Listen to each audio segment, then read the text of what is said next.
अस्सलाम वालेकुम viewers, western political thought की सीरीज़ में आपको वेलकम करता हूं।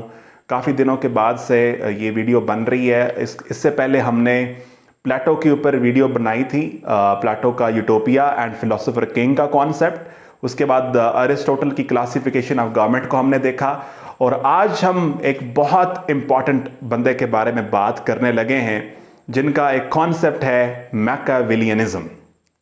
क्या है मैकियावेलियनिज्म? इसको अगर आप 3 वर्ड्स में सम अप करें, एंड जस्टिफाइज द मीन्स, कि आपका जो गोल है कंसोलिडेशन ऑफ पावर है, अगर आपने वो कर ली तो यही मैटर करता है। आप किस तरह से रूलर बने ये मैटर नहीं करता। ये है मैकियावेलियनिज्म। और जिस बंदे को हमने डिस्कस करना है उसका नाम है निकोलो मैकियावेली।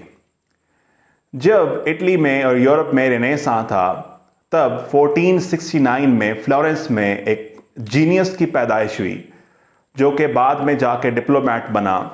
उसने बोर्जिया फैमिली को सर्व किया as an advisor, different countries का दौरा किया, और उसके बाद उसने एक वर्क लिखा जिसको द प्रिंस के नाम से 1513 में पब्लिश किया गया। उस वर्क ने जिस तरह से गैलीलियो ने मॉडर्न साइंस की बुनियादें रखी, इसी तरह उस द प्रिंस ने, मैकियावेली के उस द प्रिंस ने मॉडर्न पॉलिटिक्स की बुनियादें रखी। और उसमें वर्च्यू का कॉन्सेप्ट अरिस्टोटल के जो ट्रेडिशनल कॉन्सेप्ट ऑफ वर्च्यू है उससे अलग था, जिसमें मैकियावेली ने यह कहा कि मॉरल्स का तो कोई ताल्लुक ही नहीं है पॉलिटिक्स के साथ। वर्च्यू तो यह भी है कि अगर आप ब्रूट फोर्स यूज कर रहे हैं और आपकी कंसोलिडेशन ऑफ पावर हो रही है और आपका जो स्टेट है उसकी हैसियत बढ़ रही है, तो कोई मसला नहीं है। अगर प्रिंस प्रॉमिस करता है और प्रॉमिस पूरे नहीं करता, बट वो एट द सेम टाइम लोगों में पॉपुलर भी है, तो इट्स ओके, कोई मसला नहीं है। अगर जो प्रिंस है वो reason of the state use करके एक स्टेट में अपनी पावर को कंसोलिडेट करता है लंबे अरसे के लिए, और उसके साथ साथ उसके स्टेट के लॉज भी स्ट्रांग हैं, उसकी आर्म्स भी स्ट्रांग है, तो देन इट्स ओके। सो ये वो सारी बातें हैं जो कि मॉडर्न पॉलिटिक्स के साथ बड़ी अटैच्ड हैं। डोनाल्ड ट्रंप अगर हजारों झूठ भी बोल ले और उसके साथ अगर वो मेक अमेरिका ग्रेट अगेन का मंजन बेच रहा है और उसका बिक रहा है, तो इट इज ओके। उसके लिए तो मसला नहीं है। और इसके बावजूद भी उसके इतने फॉलोअर्स हैं जो कि अभी तक हैं, और बड़ा टफ मुकाबला होगा बाइडेन के साथ। सो इतना सारा क्रिटिसिज्म ट्रंप के ऊपर, and at the same time उसका जो अपॉर्चुनिज्म है, उसकी जो मैकियावेलियन अप्रोच है, उसके बावजूद इज क्वाइट सक्सेसफुल। सो जुल्फकार अली भुट्टो बड़ा एडमायर करते थे मैकियावेली को, और बड़ा उसको जो है उसको पढ़ा करते थे। सो मैकियावेली के कॉन्सेप्ट को हमने देखना है कि प्रिंस में उन्होंने क्या क्या बातें की। सो पहली बात उन्होंने की कि क्या जो पावर है वो हेरिडिटरी होनी चाहिए, यानी नस्ल दर नस्ल होनी चाहिए, या न्यूली एक्वायर्ड होनी चाहिए बेस्ड ऑन मेरिट। तो इसमें उनका पॉइंट बड़ा क्लियर है। वो कहते हैं जी पावर जो है ना वो मेरिट के ऊपर जो है वो बननी चाहिए, और जब प्रिंस मेरिट के ऊपर आ जाएगा तो फिर अगला इंपॉर्टेंट बात है कि वो अवाम की नेचर को समझे। और इसमें उन्होंने कहा जी अवाम जो है ना नेचर वाइज ट्रेचरस है, डिसलॉयल है, और वो कभी कभी दगा भी दे जाते हैं। तो इसमें प्रिंस को बड़ा इंपॉर्टेंट ये बात उसको ज़हन में रखनी चाहिए कि अगर इमरान खान को इलेक्शन से पहले लोग इतना सराह रहे थे, तो अवाम की एक्सपेक्टेशन भी उतनी ही हाई थी, और अगर वो डिलीवर नहीं कर पाएगा तो अवाम उसको कभी माफ नहीं करेंगे। सो ये बड़ा इंपॉर्टेंट है प्रिंस के लिए कि नेचर ऑफ द पीपल को समझे। दूसरी इंपॉर्टेंट बात, कंसोलिडेशन ऑफ पावर कैसे करे। पावर तो गेन कर ली, अब पावर को मेंटेन करना, पावर को गेन करने से बड़ा टास्क है, by pains men come to greater pains, क्या बेकन ने कहा था।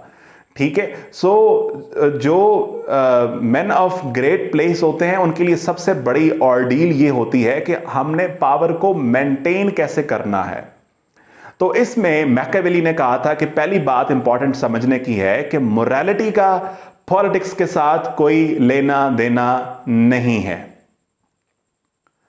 और अगर आप प्रॉमिस कर भी रहे हो और आप प्रॉमिस पूरे नहीं कर रहे, it is okay as long as आपकी रेपुटेशन खराब ना हो आवाम के अंदर।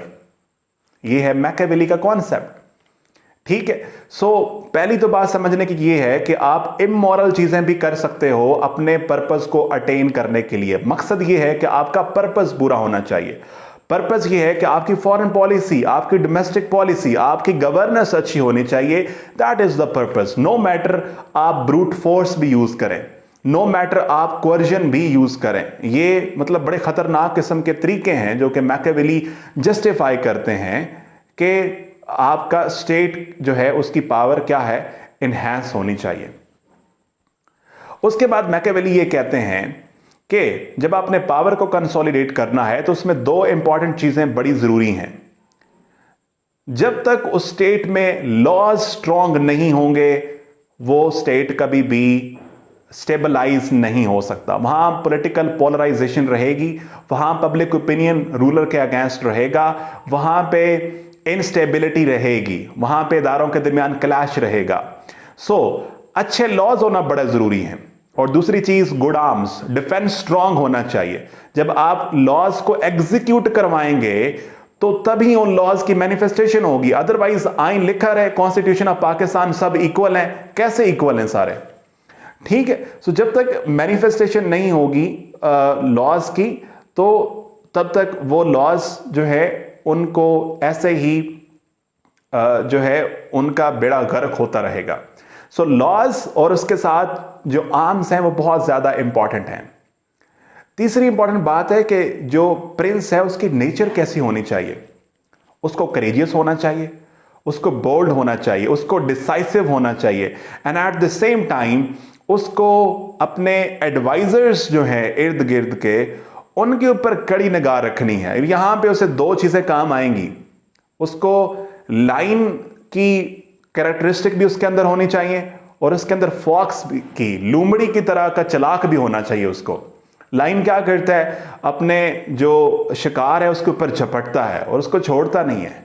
लूमड़ी क्या करती है, उतनी स्ट्रांग तो नहीं होती लेकिन वो ट्रैप्स को, उसके गिर्द जो घेरा बनाया जा रहा होता है, उसके अपने वजीर मशीर, उसके अंदर के लोग, ठीक है, जो कि उसके खिलाफ एक state with in a state बन रहा होता है, या बहुत से लोग पावर को गेन करने की कोशिश कर रहे होते हैं, उन सारी चीजों को जानना बड़ा जरूरी है। तो ये प्रिंस के अंदर दोनों चीजें होनी चाहिए।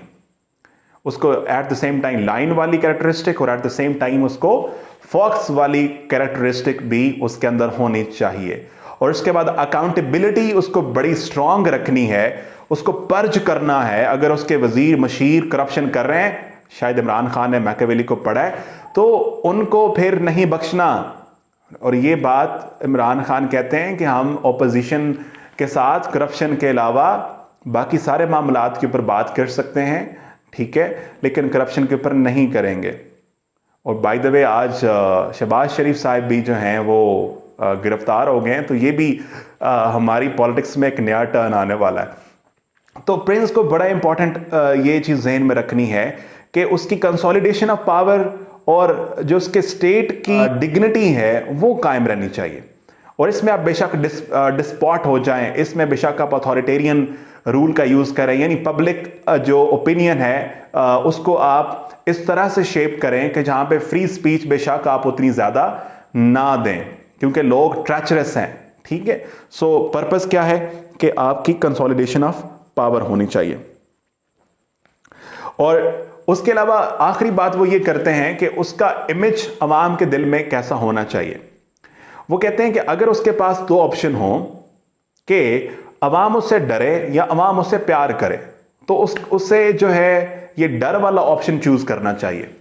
शायद यही बात मुसोलिनी को पता थी, शायद यही बात हिटलर को पता थी कि हम अपने ओपोनेंट्स के दिल में डर भी बिठा सकते हैं और हम अपना काम भी निकलवा सकते हैं। लोग मोसोलिनी से डरते भी थे, उससे प्यार भी करते थे, ठीक है। और same goes with Hitler. Hitler hello के जो नारे लगते थे जर्मनी में, वो एमए तो नहीं लगते थे। सो उस जो प्रिंस है उसके पास दोनों किस्म की एबिलिटी होनी चाहिए। आखिरी बात यह है कि उसे अपनी फेट का भी अंदाजा होना चाहिए। रेनेसां में मैकियावेली ये कहते हैं कि जो प्रिंस है उसे यह पता होना चाहिए कि किस्मत जो है वो हमारे आधे जिंदगी के डिसीजन के ऊपर किरदार अदा कर रही होती है। क्या जुल्फकार अली भुट्टो ने कभी सोचा था कि उनको 1979 में फांसी लगा दिया जाएगा? क्या उन्होंने कभी सोचा था कि उनके ऊपर जान निसार करने वाले लोग कुछ भी नहीं कर पाएंगे और उन्हें फांसी लगा दिया जाएगा? क्या नवाज शरीफ ने कभी सोचा था कि 3 दफा प्राइम मिनिस्टर बनेंगे और 3 दफा ही तख्ता उलट जाएगा? He didn't even think about it.